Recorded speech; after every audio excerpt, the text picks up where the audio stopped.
আপু আমি পর্দা করি, সবসময় বাসাতেই থাকি, খুব বেশি বাইরে যাই না, গেলেও বোরকা ব্যবহার করি।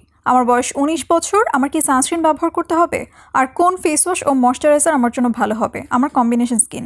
বাসায় সানস্ক্রিন ব্যবহার করা বেশ গুরুত্বপূর্ণ, কারণ সূর্যের ইউভি রশ্মি শুধুমাত্র বাইরেই নয়, বাসার ভেতরেও স্কিনের ক্ষতি করতে পারে। জানালা দিয়ে সূর্যের আলো ঢুকতে পারে, আর সূর্যের আলোতে ইউভি রশ্মি থাকে। এই ইউভি রশ্মি ত্বকের পিগমেন্টেশন, বয়সের ছাপ এবং ত্বকের নানা সমস্যার জন্য দায়ী। বাসায় থাকলেও সানস্ক্রিনের ব্যবহার ত্বককে এই ক্ষতিকর ইউভি রশ্মি থেকে রক্ষা করবে। তাই যে কোনো সিজনে সানস্ক্রিন ব্যবহার করা জরুরি, সেটা হোক ঘরে কিংবা বাইরে। আর দীর্ঘ সময় ঘরের বাইরে থাকলে অবশ্যই প্রপারলি 2 থেকে 3 ঘন্টা পর পর সানস্ক্রিন রিঅ্যাপ্লাই করতে হবে। আপনি যেহেতু কম্বিনেশন স্কিন বলছেন, সেক্ষেত্রে ব্যবহার করতে পারেন স্কিন 1004 মাদাগাস্কার হাইলোসিকা ওয়াটারফিট সানসিরাম সানস্ক্রিনটি, এবং ময়শ্চারাইজার হিসেবে বেছে নিতে পারেন Purito Seoul O10 calming gel cream. এগুলি স্কিনকে সান প্রোটেকশন দিতে এবং ময়শ্চারাইজ রেখে হাইড্রেট করতে হেল্প করবে।